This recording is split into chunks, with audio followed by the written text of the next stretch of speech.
Creating a literary festival is always special. It's always different, with each being a journey of creation, a response to our world. This year has been like none other, highlighting what it means to be human, and the joys and comfort found in shared experiences. As readers, we turn to books to find solace, strength, inspiration and understanding. The authors we explore are documenting the stories of our times and helping us gain a better understanding of where the world might go next. The power of reading and the need for connection and community has inspired the 41st edition of the Toronto International Festival of Authors. And I welcome you warmly to share in this festival and our celebration of stories. Buy a book, discover new ideas, and share them with friends. Dive into this year's festival and enjoy hundreds of virtual events.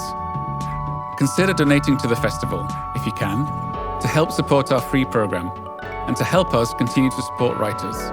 Ask big questions and bring people together as we attempt to bring our new world into focus.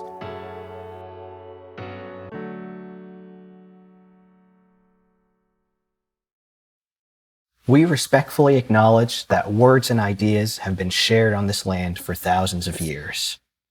The land on which we operate has been occupied by the Anishinaabeg, the Haudenosaunee, and the Wendat peoples, and is covered by Treaty 13 with the Mississaugas of the Credit First Nation. It is part of the Dish with One Spoon territory and is still home to many Indigenous people. We pay our respects to their elders past, present, and emerging. Even as we gather virtually, in many cases from the comfort of our own homes, as I'm doing right now, I think it's important that we continue to acknowledge the history of the land that we think of as home and thank those who have cared for the land and are sharing it with us. We are grateful to be here, connecting with others in the celebration of stories.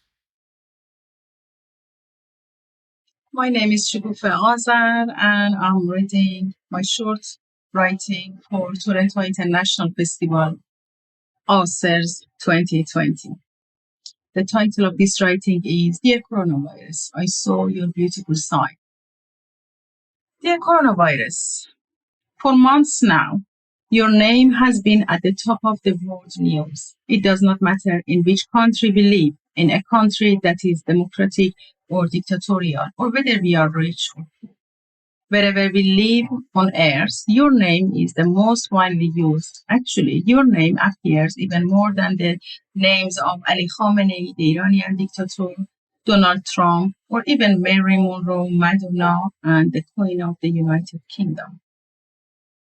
I personally had a test twice to make sure I am not infected by you. A few people around me also had a test, but fortunately, you have not killed anyone in our small town yet. However, unfortunately, in our neighboring city, Melbourne, you have caused a lot of people and killed too many. This means that you are getting closer and closer. It means that you may suddenly enter my house and throw yourself on me, to which, of course, I had no objection. In our Iranian words, death is the right. If you come, I will just have to place my 8-year-old daughter into safe hands and write a will. That's it. This is actually your great goodness. You remind me of death and at the same time of life. You remind me of the pleasure of social life and at the same time the joy of solitude. I want to tell you something. I like you from the day one, even though everybody in the world said bad things about you, and of course they were right. I like you because you are different from all the other pains, disease, disasters in the world. You are different from cancer, AIDS, and war. You are even different from the Iranian biggest disaster, which is the Islamic regime. While you have killed many Iranians, still you killed much less than the regime did. You caused people deep pain, but also you caused them to be swept from the streets, wars, forests, mountains, and the sea, and go back to where they come, their homes. You were unique. You yourself were a philosopher from the very beginning. You came to survive Mother Nature from us. The coronavirus. It is true that you are a pain and a threat of people's life. You cause the feeling of insecurity and isolation from life. The coronavirus. It is true that you are a big red sign of no entry towards noisy, active, and possessive human being. However, the reality is that you are also at the same time an invitation to solitude, contemplation, and silence. You are a one-sided sign toward self and toward home. I do not think you are a virus at all. You are actually a sign of life, a large red sign of the universe in the hands of nature, which with ridicule and gnashing teeth, showing us a dead end. Enough is enough. Disease and misery in this world are not about you, but us. We, the pretentious human being, who destroy everything we touch. Look at the forest, to groundwater aquifers. Look at the minefields. Look at the pollution water and air, worn soils. Even look at the ozone layer. Most importantly, look at us. What did we want? What did we become?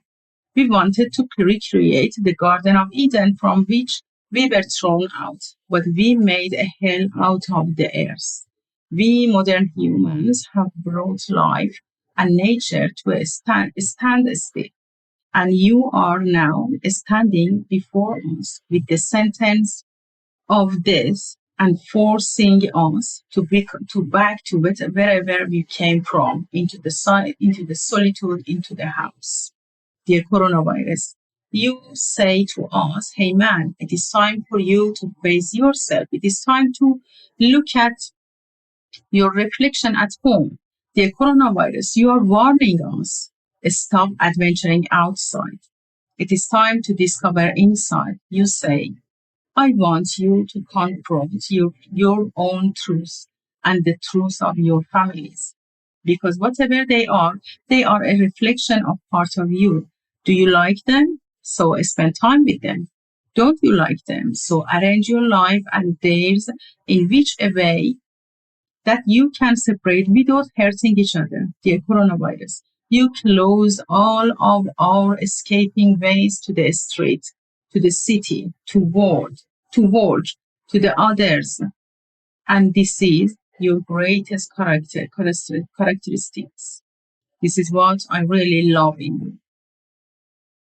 From when you, from when and where did we start to run away from the reality of ourselves, escape from silence, running away from self, escape from thinking and contemplation about our lives? The coronavirus, you bring us back to the same point.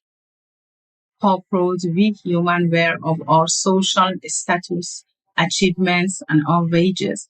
How proud we were of our inventions. You nullified the absurdity of them overnight. We can no longer even spend our money as we wish. Travel absurd, work absurd, party absurd, social behavior absurd. Dear coronavirus, you have shown us the emptiness and fragility of hustle and bustle of our social lives. Car, phone, road, train, plane, rail, office, small factory, bank, track, tank, gun, wall, church, mosque, army, concert, cinema, bar, disco, money, gasoline, petrol, coffee, shopping center, the Olympics, the Nobel Prize, Eurovision, all in front of you are powerless. You have even made useless administrative laws, traffic laws, labor laws, and immigration laws. You have only one. You have only one law, the law of return. Return to yourself. You are an arrow to a fundamental question for us: who am I? Thousands of years ago, just like you, Hippocrates The Greek god, and Mitra, the Iranian god, called us into the silence and contemplation. We stopped the Greek goddess, like you, invited us into our homes and families and reminded us of the need of stop moving and occupying. But who listens? We always want more, more, more. First, we want love, then marriage, then car. Next, we want children, 1, 2, 3, then a house. Next, young. Next, a vacation on a remote romantic beach. Then a party, perhaps to show off what we have. Next, vacation in Rome. Next, holiday in New York. Then another house in a better suburb. Then a lot of money, then more, then even more. And we don't remember to look at the headline that says 60% of wildlife has been lost in the last 50 years. If ever we look, we would probably sigh for a moment and then shrug our shoulders and give ourselves strength.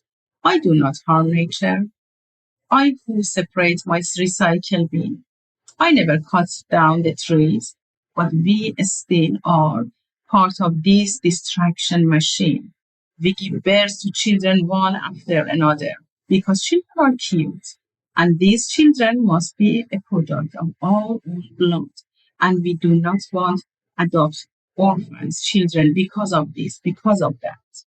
Again, we buy cheap clothes, disposable dishes for our parties, nappies for our children, plastic toys and through or disposable coffee cups in the recycle bin on the way to work every day. We work in a factory that pumps smoke to life, in a factory that dips iron and plastic into life, in an office that prints a ton of promotional paper daily, in an office that designs plastic doors for wallboards and ports or vacuum cleaners or mobiles with a 1-year lifespan and TVs with a 2 year lifespan. The coronavirus. You are alive as you are dead. You remind us that we are alive and we should not waste our living time like a robot between the office, wallboards, and the house. Maybe there are more creative ways to live, more harmonic way to alongside Mother Nature. You have made us think about the way we live our lives, dear coronavirus. I will not go into the subject of your political, religious, and race relations, and I will not say how well you have made religious people understand that religious superstitions do not help cure any disease and virus. There are no political borders between countries with high walls preventing you from entering. The coronavirus.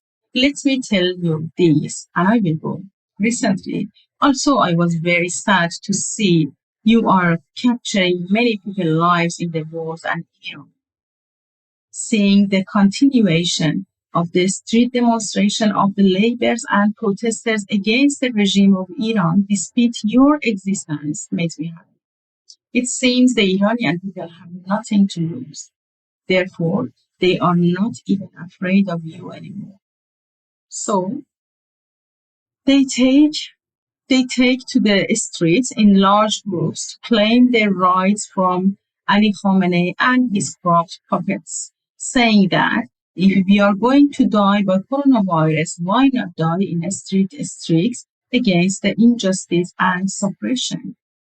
You see, dear coronavirus, you can even be a lesson in courage. It depends on what side of your face we choose to see, an ugly side or a beautiful side.